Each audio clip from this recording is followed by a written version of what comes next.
Surprise polls, a broken chassis, and the last race before summer break. This week I'm chatting all about the Hungarian Grand Prix, so get ready because you've been summoned to the steward's office. Hello everyone and welcome back to the steward's office. I'm Saira, and this week Formula One headed out to the Hungaroring for the Hungarian Grand Prix. The last race before we head into summer break. We are over halfway through the F1 calendar now, and we had a couple of interesting things go on before we hit the actual action on track. So let's kick off with that. I think the biggest piece of news we got came from Ferrari, and that was the fact that they have re-signed Frederick Vasseur for multiple years to stay on as their team principal. To be fair, usually team principal signings don't necessarily get announced. It might just be a throwaway comment in one of their press conferences or interviews, just like, yeah, I re-signed with the team and I'm staying on. However, with the Ferrari, you kind of do need an announcement. They have so many rumours, whoever the team principal is, about whether they're leaving, whether they're staying, and especially with the way that Ferrari's season has gone so far, we've already had the rumours of, Fred is going to leave, or people just saying that he needs to go. So I think it was necessary for Ferrari to announce that he was staying, and I also think it's really good just to have that stability within the team. I'm personally quite glad that Fred is staying. The drivers seem really happy that he's staying. Yes, he hasn't won a championship with them yet, but I think he is slowly putting this team into order. He's figuring out what's going to work best for them. And realistically, those things do take time. It wasn't going to be 1 or 2 seasons and then everything would be perfect. There's a lot of upheaval that needs to happen to Ferrari, but they obviously think that Fred is the right person to guide them towards the championship, and so they are keeping him. I say that was the biggest piece of news, but to be fair, the bigger piece of news actually was the fact that Max Verstappen has said that he is committed with Red Bull for the 2026 season.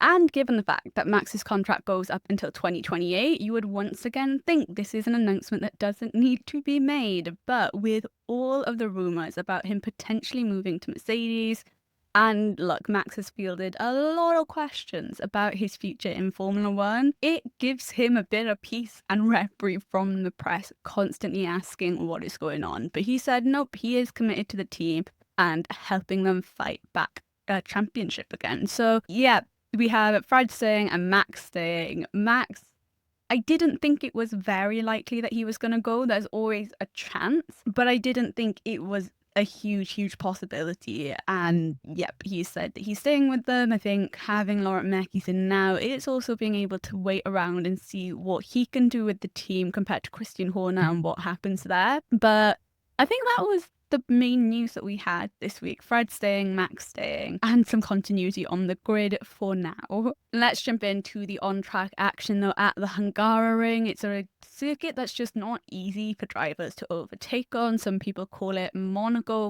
without the walls. It's just a notoriously difficult track to overtake on. It is possible, but difficult. I don't mind this circuit. It's not my favourite. I don't hate it. It's just kind of there. I don't mind it on the calendar. And yeah, like I said, the last race before summer break, and we have a 2-3 week break now from Formula One where all of the drivers and teams can rest and reset ready for the next half of the season. And an important race, I think, for championship leaders Lando Norris and Oscar Piastri, who's currently leading the championship in P1. Really important to sort of set the tone going into summer break. But let's kick off with qualifying before we chat about the race. And I had hopes for a lot of the drivers, and in particular for Yuki Tsunoda, who had the new floor put onto his car last race out and had qualified in P7, I think it was. I was really hoping that form was going to continue this week, and it didn't. Yuki Tsunoda was out in Q1. Biggest news from qualifying though was the fact that Lewis Hamilton was kicked out in Q2 and he was thoroughly disappointed afterwards. I don't know what happened. He wasn't happy with himself. He put a lot of the blame on himself and his performance. But qualified in P12. Kimi Antonelli was another driver that didn't manage to make it into Q3. So for both the drivers in the last 2 races, they've not been able to get into Q3. And I think for Lewis, it hits really hard because obviously 7 world championships moved to Ferrari to try and help them chase a championship, and it's not working out that way. And for Kimi Antonelli, I mean, as a rookie, you're still building up your knowledge of a racetrack and how to drive a Formula One car, but results have not been great recently, so he was probably really hoping for a Q3 appearance. On the happier side of things, though, Franco Colapinto finally made it out of Q1, and he did outqualify his teammate Pierre Gasly. So a bit of better news for Franco Colapinto, who has just been struggling, so I was chuffed for him. He didn't get into Q3, but I still think Q2 is pretty good. The best news I think we had from qualifying, though, was the fact that Gabriel Bortoleto had his best ever qualifying. His best career qualifying happened at Hungary, and he landed in P7. And I think lately he's just really proven himself to be a rookie to keep an eye on, but really, really impressive, and outqualified a very knowledgeable teammate and experienced teammate in Nico Hülkenberg, so that was fantastic. But pole position surprisingly went to Charles Leclerc, and I say surprisingly because I don't think there was anyone that wasn't surprised. Charles Leclerc was even surprised when his race engineer came on the radio to tell him. McLaren just looked like they had the out-and-out pace, and they looked like they had throughout all of the practices. Ferrari weirdly looked like they had pace in FP3, but then completely lost it in Q1 and Q2. So I don't know what Charles did to put that lap together, but he did get pole position, and then it was Oscar Piastri starting next to him and Lando Norris in 3rd place. Max Verstappen, for those of you who are wondering, was in P8, and there were many complaints about the Red Bull car this weekend from him all the way through practice.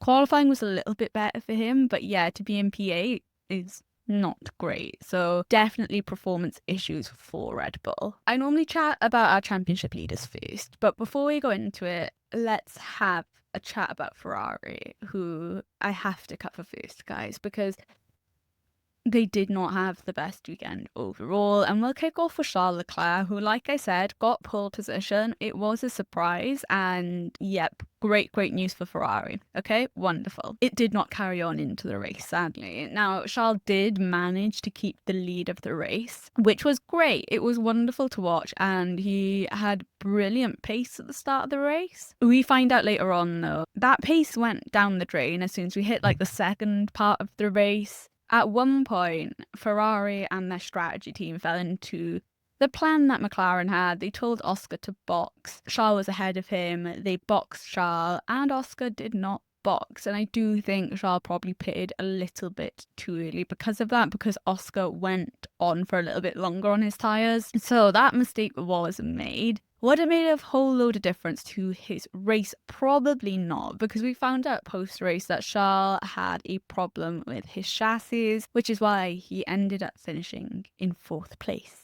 Not even on the podium. I was gutted for him, but there were also radio messages throughout this race, right, where he was so unimpressed with his race engineer and was just saying, look, you haven't listened to me, you didn't consult me before these things, we need to talk about these things first. The same sort of story we tend to get from the Ferrari drivers. He did say later on, yeah, I didn't realise it was down to a chassis issue, but do I think it's probably a little bit of both, them not listening to him as well as a chassis issue? Yes, I do think that's the case. Now, George Russell, Toto Wolff, and the rumours online said that the reason that Charles actually lost so much pace and why George was able to catch up to Charles and then pass him to take P3 was because Ferrari weren't able to be as quick as they were, because they might have had plank wear that would have made the car illegal. Given the fact that they have also been disqualified in China, and that was both of their drivers for plank wear, it wouldn't surprise me. But if that is the case, that really is a fundamental issue with Ferrari, that either you have to raise the ride height, or you're telling your drivers to be slower and lift and coast and things like that because of plank wear. So yeah, I hope that's not the case, because I don't know how you even remedy that this late on to the season and find a proper solution for it, especially when all of the teams are really looking at 2026 now. But yeah, Charles was not happy. To be fair, he said on the radio, he said, look, we're not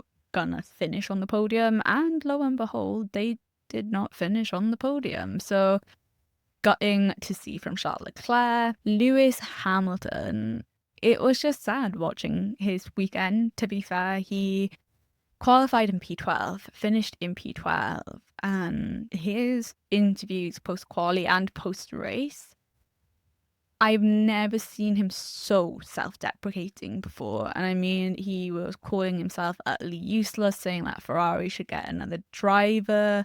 He really, really was feeling it over this weekend. And I hope that, you know, he goes into summer break and has a chance to unwind with family and friends and reset. It could be the case that it is just a really, really bad weekend and he's really feeling it, and there might be stuff going on in the background personally. He said there was stuff going on in the background that wasn't great, and people can't figure out whether that's Ferrari or whether that's personally for him. But regardless, like, if there's other stuff at play, that's not going to help his mood and the way he is talking about himself. But yeah, I completely get that his performance at Ferrari at the moment has not been great. It's not been what Ferrari's wanted, but it's also not been what Lewis has wanted either. I think we sometimes underestimate how hard it is to adjust to a new car after over a decade with a different manufacturer, a different engine manufacturer. There are a lot of new things and culture that he's having to learn over this year, but I'm hoping when we get back from summer break, we get that fighting spirit of Lewis a little bit more. Fred did say, you know, during a post-race interview, like, I don't think it's that Lewis isn't motivated or isn't trying. I think this was just a really bad weekend for him. And when we have those moments and you're expected to go straight into the media, it can be really hard for him and the other drivers to not say the first thing that's going on in their mind. And he went on to say that, yeah, Lewis is very demanding of the team, of Fred, but he is the most demanding of himself, and he expects a lot from himself, which is probably why he is talking about himself the way he is. I hope that Ferrari have got his back here and are helping him and supporting him, and I hope that he is getting support elsewhere that he needs, because like I said, yeah, I've not really seen Lewis Hamilton be just that down in a very, very long time. I don't think I've ever seen him this bad. So we will wait and see there, but yeah, no points for Lewis in the race. It was a very hard race. They put him onto hard tyres. That made him lose 2 places on the first lap, and it was just hard from there. Track position kind of is king at this circuit, and when you're starting in P12 and then on a strategy that's not optimal, it does make it harder. Overall with Ferrari though, they're still P2 in the championship, but they have 2 unhappy drivers right now. Charles and Lewis, in different ways and for different reasons, are unhappy, and that's not a great place for Ferrari to have both of their drivers be in. So hopefully, yeah, summer break will give them a chance to let go a little bit more, and maybe some of that frustration or anger or upset that they have, that can be worked through, and they can come back at the end of August and feel a bit more rejuvenated, I guess. But let's head into the actual championship battles that we had. Lando Norris, Oscar Piastri. I'm gonna have to kick Max Verstappen out of this segment, guys. I'm really sorry, but I think we are at a point with Max, and I was talking about this last race in my last episode, and I said, yeah, after summer break, we're just not gonna have him in the championship leaders part, guys. Like, I know that it is still a possibility, right? When you look at the points and the races that we have left, that he could win the championship. It's just highly unlikely at this point, I think. And Max has also said he doesn't expect Red Bull to be winning another race this season, which might be a hyperbole, but also tells you what Max's mindset is like with this car right now. But I digress. Let's leave Max alone for a little bit and let's have a chat about the McLaren championship leaders, Lando Norris and Oscar Piastri. And it's not a surprise that by the end of the race, it was these 2 drivers versing each other for the win, and they both had a really brilliant battle. Both of them individually ran such amazing races. Like, you can't take away from that. They both did exceptionally well. Lando had a bit more work to do at the start of the race. He went from P3 down to P5 in the first lap of the race, slipped down a couple of places. After that, I feel like the team had to change his strategy, and they did. They put him on a one-stopper. Hungary is traditionally a two-stop race. To be fair, the weather and the climate out there was a lot better to handle a one-stopper, but it's what they put Lando Norris on, and he really made it work.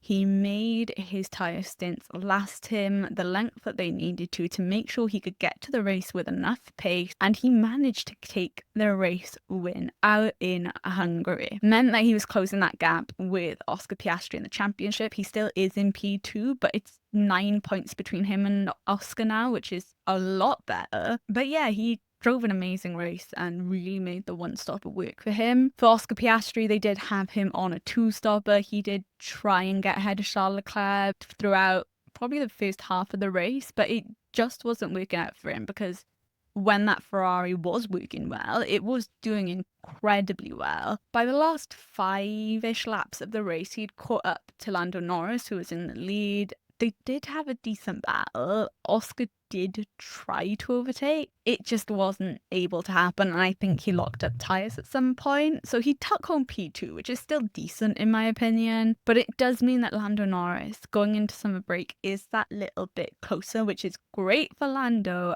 but Oscar Piastri probably isn't too pleased with that. I do think there was a chance Piastri could have won it if both had been on a two-stopper, but strategy really, really worked in Lando Norris's favour this race, and he drove super well, making sure those tyres lasted. So yeah, you can't really complain. What went on in our lovely midfield though? Well, Gabriel Bortoleto, after a career best qualifying, also managed a career best race finish. Finished the race in P6, really did well to hold his own, didn't really make any mistakes on track, and was rewarded very well, and great points for Sauber as well. Aston Martin, I forgot to mention this during qualifying, but this has to be one of their best joint qualifyings this season so far. Both drivers in Q3 came to the race, and Fernando Alonso finished in P5 and Lance Stroll finished in P7. Got to be the best race that Aston Martin has had this season. Do I think it's form that's going to carry on into every race going forward? Can't lie, but I don't think so. I think this was a track that really worked for Aston Martin and the upgrades that they've had recently. I'd love to see it carry on for them, but I think even the drivers know that that's not the case. But hats off to the drivers, and especially Fernando Alonso, who managed to get that P5 while he was nursing some back pain. The back pain that was so bad that he ended up sitting out of FP1 and then got back into the car for the rest of the sessions. But yeah, to be able to have that kind of performance with that kind of pain is extremely impressive. But you know, I think from the faces of Fernando and Lance, they were so happy after qualifying and so happy after the race. Lawrence looked super happy as well. So a really good weekend for Aston Martin. Ollie Behrman ended up DNFing. He had some damage and issues with his car, so he was a DNF from this race. And we had 3 teams that didn't manage to score points. Haas, Williams, and Alpine. Franco Colapinto could not convert a Q2 into getting into the points. We were 1 Haas down anyway, and Esteban Ocon couldn't make up a whole load of places. And Williams, I mean, they just had a really rough weekend through qualifying and the race. The car just did not seem suited to this track at all. So gutting for those teams, but 7 other teams managed to at least have 1 driver in the points. But before I finish, who are our winners and losers for this Grand Prix? The race winner of the race is always a winner, so I'm not going to mention Lando Norris, but of course he is on the list. Other winners though, top of the list has to go to Gabriel Bortoleto, because just an amazing performance from him over the weekend, but also is a rookie. You can see he has really learned as the races have gone on. Had a couple of mistakes and mishaps at the start of the season, but has grown in confidence and grown in racecraft and is putting in stellar performances now, and I'm sure Sauber have to be happy with him, because how could you not be right now? The other person on my winners list, though, is George Russell, who finished in P3. I mean, another podium for him. He's got 6 podiums now, which is more than Max Verstappen has this season. Amazing points for Mercedes, and yeah, just drove a really brilliant race as well. Losers are Ferrari, for reasons I've already mentioned. I mean, no podium after being on pole position, and then, you know, Lewis Hamilton not having a great performance this weekend. Other than that, I mean, probably all of the teams that didn't score points, in particular Haas, because to have one driver DNF is not great. And yeah, Alpine, it's just not been great. It's not been great for them. And for Franco Colapinto in particular, I was hoping, which I know was probably a stretch, I was hoping he would end up in the points. The Q2 appearance did help, I think, but you kind of need to be able to perform in the race. And I don't think he was put on a great strategy either, don't get me wrong, but yeah, not great for Alpine, really not. It is summer break though, and that is it. That's the Hungarian Grand Prix. That is this half of the season. Formula 1 is back. I want to say it's the last weekend of August now. I think it's like 3 weeks break. I really need to check these dates, guys. I can't lie, but it is. It's the last weekend of August. We go to Zandvoort, and then the first weekend of September we are in Monza, which I hope will be okay for Ferrari. But even though Formula 1 is not back next week, I'm gonna do a bit of a review of the first half of the season, how everything's gone, so make sure you check that out next week. Wow, we are like 13-14 races into the season though, and that just feels wild to me. But thank you guys so much for listening, and diolch am. Make sure you follow me on TikTok and Instagram at stewards_office, where I'll be posting more motorsport content over summer break, and I'll see you guys the next time you're summoned to the Stewards office.